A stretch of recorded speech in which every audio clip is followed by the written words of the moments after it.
बिहार में आज नीतीश कुमार 7वीं बार मुख्यमंत्री पद की शपथ लेंगे और शाम 4:30 बजे शपथ ग्रहण समारोह होगा। साथ ही खबर यह भी है कि नीतीश कुमार के साथ 14 से 15 मंत्री भी आज शपथ ले सकते हैं। लेकिन डिप्टी सीएम के नाम पर सस्पेंस अभी भी बना हुआ है। लेकिन कहा यह जा रहा है कि इस बिहार को मुख्यमंत्री इस बार नीतीश के साथ ही 2 मुख्यमंत्री भी मिल सकते हैं, उप मुख्यमंत्री, जिन नामों को लेकर चर्चा भी लगातार हो रही है। इसके साथ ही आपको यह भी बता दें कि कोरोना काल है, तो ऐसे में कोरोना काल में होने जा रहे इस शपथ ग्रहण समारोह में खास मेहमान कौन होंगे ये भी अभी तक साफ नहीं हुआ। लेकिन सूत्र ये जानकारी दे रहे हैं कि गृह मंत्री अमित शाह और साथ ही जेपी नड्डा इस शपथ ग्रहण समारोह में शामिल हो सकते हैं। तो नीतीश कुमार 7वीं बार शपथ आज लेंगे। हर अपडेट हम आपको दिखा रहे हैं कि किस तरीके से कहा यह जा रहा है कि जो कैबिनेट है, नीतीश कैबिनेट में 14 से 15 मंत्री भी आज शामिल होंगे और वो शपथ लेंगे। इसके अलावा जिन नामों पर चर्चा हो रही है, क्योंकि डिप्टी सीएम को लेकर 2 नाम सामने आ रहे हैं, जिसमें एक नाम रेणु देवी का है, जो बिहार बीजेपी विधानमंडल दल की उपनेता चुनी गई हैं। क्या कुछ उन्होंने कहा, एक बार वो सुनिए। ऐसी तो सूचना आई है कि आज जाना है, होना गया है जी।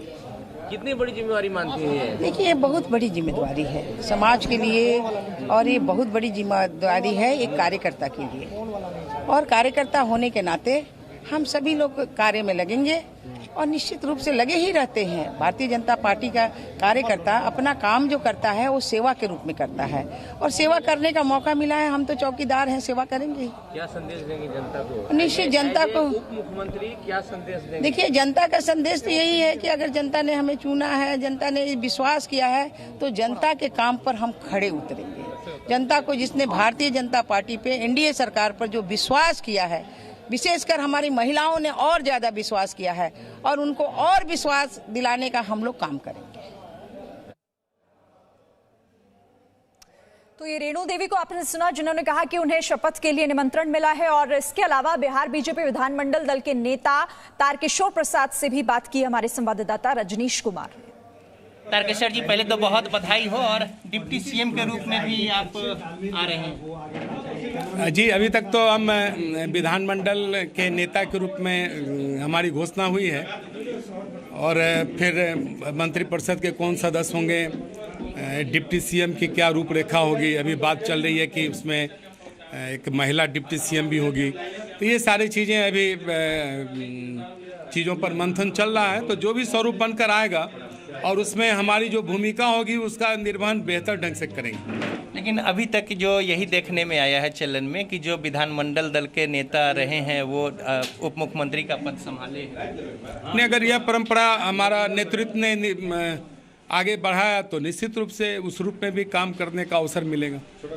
और यदि बात करें, एक बहुत ही मजबूत जोड़ी के रूप में जाने जाते थे सीएम और डिप्टी सीएम। वो तो मजबूत जोड़ी अभी भी है। हमारा वो नेतृत्व है ना, नेतृत्व जो निर्णय लेगा उसके मार्गदर्शन में हम सब मंत्रिपरिषद में अगर मुझे जाने का अवसर मिलेगा तो उसमें काम करेंगे। उसमें श्री सुशील कुमार मोदी जी हमारे नेता हैं। तो 2 उप मुख्यमंत्री की बात सामने में आ रही है, तो ऐसे में कामकाज को लेके किस तरीके से बिहार का ऐसा अनुभव रहा नहीं? देखिए, बिहार का अनुभव, अगर ये पहला प्रयोग होगा तो मुझे लगता है यह प्रयोग कहीं न कहीं वुमेन एम्पावरमेंट को मजबूत करेगा। वो महिला सशक्तिकरण की दिशा में सरकार का एक अच्छा कदम माना जाएगा, पार्टी का एक अच्छा कदम माना जाएगा। तो आपने सुना तारकिशोर, और उससे पहले हमने रेणु देवी को भी आपको सुनवाया, क्योंकि ये 2 वो नाम हैं जिनको लेकर चर्चा लगातार हो रही है कि ये 2 डिप्टी सीएम इस बार बिहार को मिल सकते हैं। लेकिन अभी ये सूत्रों के हवाले से खबर है, इस पर अभी मुहर लगना बाकी है। साथ ही नीतीश कुमार, जो कि आज 7वीं बार मुख्यमंत्री पद की शपथ लेने जा रहे हैं, 7वीं बार ये मौका होगा जब नीतीश कुमार बिहार के मुख्यमंत्री के तौर पर शपथ लेंगे। इससे पहले कब उन्होंने मुख्यमंत्री की कमान संभाली ये भी हम आपको दिखा रहे हैं। 3 मार्च 2000 पहली बार मुख्यमंत्री बने थे। 2000 2005 में दूसरी बार, उसके बाद 26 नवंबर 2010 में तीसरी बार, फिर 2015 22 फरवरी वो दिन जब चौथी बार उन्होंने शपथ ली, पांचवी बार 20 नवंबर 2015 को मुख्यमंत्री बने, छठी बार 27 जुलाई 2017 को शपथ ली और अब एक बार फिर से वो बिहार के मुख्यमंत्री के तौर पर शपथ लेने जा रहे हैं और आज शाम 4:30 बजे शपथ ग्रहण समारोह होगा। 7वीं बार मुख्यमंत्री बनेंगे नीतीश कुमार। सीधे रुक कर लेते हैं, पटना का रुक करेंगे। मेरे सहयोगी ब्रजेश मिश्रा लगातार वहां से अपडेट हमें पहुंचा रहे हैं। ब्रजेश, अभी ताजा अपडेट जल्दी से बता दीजिए पहले।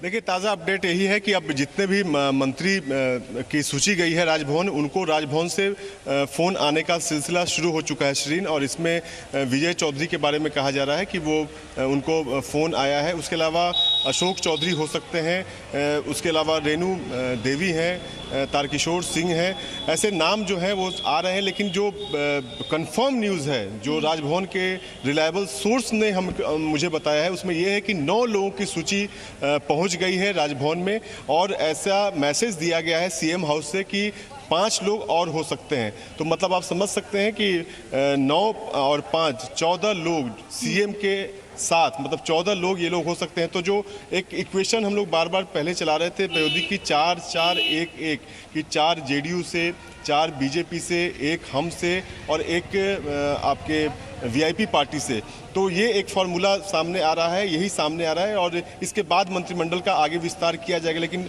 आज के दिन में यही 14 नामों का फिलहाल चर्चा सामने आ रहा है। उसके अलावा जीतनराम मांझी के जो पुत्र हैं संतोष मांझी, उनको भी टेलीफोन आ गया है और वो भी अपनी तैयारी कर रहे हैं। और उनके बारे में कहा जाता है कि जीतनराम मांझी के जो बेटे हैं संतोष मांझी, वो दिल्ली यूनिवर्सिटी से पोस्ट ग्रेजुएट है, पीएचडी हैं, तो काफ़ी पढ़े लिखे हैं और फिलहाल वो एमएलसी हैं। तो अब फ़ोन आने का सिलसिला शुरू हुआ है और कुछ देर में और जितने भी लोगों को आमंत्रित करना था वो भी पासेज जो है निर्गत किए जा रहे हैं और जितने भी लोग नेता को बुलाना है उनको, क्योंकि ये जो कार्यक्रम है श्रीन, वो राजेंद्र मंडप जो राजभवन के अंदर है उसमें किया जा रहा है और इसमें बैठने की जो कैपेसिटी है वो लगभग 400 लोगों को के बैठने की कैपेसिटी है, जिसमें 34 लोग वीआईपी भी बैठ सकते हैं।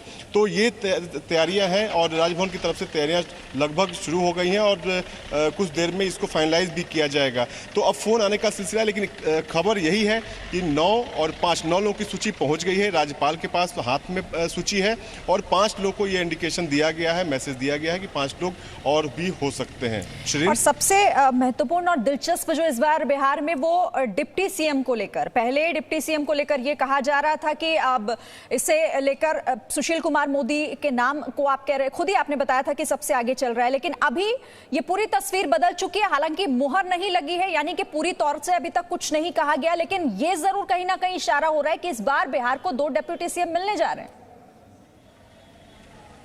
देखिए श्रीन, सुशील कुमार मोदी का नाम बिल्कुल रेस से अलग हो गया है, ये कंफर्म है और ये इसको लेकर काफ़ी चर्चा भी हुई है, क्योंकि नीतीश कुमार की पहली पसंद और आखिरी पसंद कहें तो सुशील कुमार मोदी ही थे और यहाँ तक कि बीजेपी के जो भी सोर्सेस थे उनका कहना है कि सुशील कुमार मोदी का ही बनना तय था। और इसको लेकर जब सुशील कुमार मोदी का नाम हटा तो नीतीश कुमार की तरफ से कुछ नाराज़गी भी जताई गई, ऐसा हमारे सोर्स बता रहे हैं और काफ़ी लंबी बातचीत रात में हुई है और उसमें देवेंद्र फडणवीस हैं, भूपेंद्र यादव हैं या फिर संजय जायसवाल हैं जो प्रदेश अध्यक्ष हैं। 3 घंटे तक रात में लगातार बातचीत हुई है और कहीं ना कहीं नीतीश कुमार का ये मन था कि सुशील कुमार मोदी को बनाया जाए, उनको रखा जाए, क्योंकि एक ट्यूनिंग होती है श्रीन काम करने का। और इसमें 2005 से आप कह सकते हैं लगातार सुशील कुमार मोदी उप मुख्यमंत्री थे और 2005 ही नहीं, जब से एक लालू प्रसाद यादव या फिर आरजेडी के खिलाफ एक लंबी लड़ाई की बात हो तो नीतीश कुमार के साथ सुशील कुमार मोदी ही थे बीजेपी में। तो एक ट्यूनिंग है, लेकिन पार्टी ने एक अपना फैसला किया है और निश्चित रूप से एक और भी जानकारी है श्रीन की, जो बीजेपी जो अध्यक्ष होगा विधानसभा अध्यक्ष, उसको में बदलाव हो रहा है, क्योंकि इसमें बदलाव काफ़ी महत्वपूर्ण ये खबर है, ये बीजेपी के कोटे में ये विधानसभा अध्यक्ष जा रहा है। तो एक बड़ी खबर है, क्योंकि माना यही जाता है कि जो अगर जेडीयू की बात करें तो ये पद कोई दूसरी पार्टी को देना नहीं चाहता है। जब आप जेडीयू और आरजेडी की सरकार बनी थी, उस समय भी आरजेडी के लिए चर्चा ये था कि अब्दुल बारी सिद्दीकी उस समय 2015 में विधानसभा अध्यक्ष बनेंगे, लेकिन आखिरी समय में उसको बदलाव किया गया। नीतीश कुमार ने वो पद नहीं दिया, विजय चौधरी को वो पद गया, उनकी पार्टी के नेता थे। तो ये एक बड़ी खबर है कि बीजेपी को विधानसभा अध्यक्ष देने की बात चल रही है। ये तमाम जो बदलाव ब्रजेश मिश्रा आप लगातार बता रहे हैं वहां से कि इस बार बहुत सारे जो चेंजेस हम देख रहे हैं, ये हालांकि बहुत दिलचस्प है ये बिहार की राजनीति से अगर इसे जोड़कर देखा जाए तो, लेकिन जैसा कि हम जिक्र पहले भी कर रहे थे कि क्या इसे इस तरीके से देखा जाए कि कद जिस तरह का उभरा है इस बार बिहार नतीजों में बीजेपी का, तो ये आगे की तैयारी हो रही है, प्लानिंग दरअसल आगे की है। बिल्कुल प्लानिंग उसी की है और आप समझ सकते हैं कि दो डिप्टी सीएम के चेहरे की बात आई है, तारकिशोर प्रसाद और रेणु देवी। तो आप समझ सकते हैं कि ये एक ओबीसी से हैं, अति ओबीसी, और एक ईबीसी से हैं। जो रेणु कुशवाहा एक वैश्य समाज से आते हैं, तारकिशोर प्रसाद, और रेणु देवी आती हैं, वो नोनिया जाति से आती हैं, जो अति पिछड़ा में आता है। तो एक समझ सकते हैं कि जो बीजेपी का जो समीकरण है, जातीय समीकरण है, उस फोर्सेस को और मजबूत करने की कोशिश है। और आप समझ सकती हैं श्रीन की रेणु देवी खुद भी आती हैं पश्चिम चंपारण से, बेतिया से, और पश्चिम चंपारण बीजेपी का गढ़ माना जाता है एक तरीके से। आप 2015 में जब लालू यादव और नीतीश कुमार साथ में थे, उस समय पश्चिम जो चंपारण में 21 विधानसभा की सीटें थी, उसमें से 16 सीटें बीजेपी ने जीती थी। तो आप समझ सकते हैं उस गढ़ को बचाने के लिए, और एक साइलेंट वोटर की जो बात आई है कि जो जैसा नरेंद्र मोदी ने कहा, पीएम ने कहा कि साइलेंट वोटर उनके साथ था। साइलेंट वोटर महिलाओं को कहा जाता है, तो एक महिला नेतृत्व बीजेपी यहाँ पे देना चाहती है कि चीज़ें आगे बढ़े। उसके अलावा जो महिला जो नया फेसेस है, जैसे श्रेयसी सिंह हैं जो शूटर रह चुकी हैं, उनको भी आगे जाके इसमें शामिल किया जाएगा मंत्रिमंडल में, ऐसी संभावना है, ताकि एक फेसेस जो महिला जो वोट है, जिसको नीतीश कुमार का वोट बैंक माना जाता था, एक तरीके से ये साइलेंट वोटर का जिक्र जो लगातार बीजेपी कर रही थी, ये एक तोहफा हो सकता है और उसी की तस्वीर फिलहाल हमें दिखाई दे रही है। हालांकि संभावितों पर हम आगे भी बात लगातार करेंगे। फिलहाल आपका शुक्रिया ब्रजेश, मैं लौटूंगी फिर आपके पास और अपडेट्स के लिए। तो देखिए, तो तय हो गया है कि आज शाम 4:30 बजे एक बार फिर से नीतीश कुमार 7वें मुख्यमंत्री के तौर पर शपथ लेने जा रहे हैं। 7वीं बार शपथ आज वो लेंगे और खास कार्यक्रम है ये। कौन कौन मेहमान होंगे आपको लगातार हम आगे भी Presenting B News app available on Google Play and App Store. Download it now.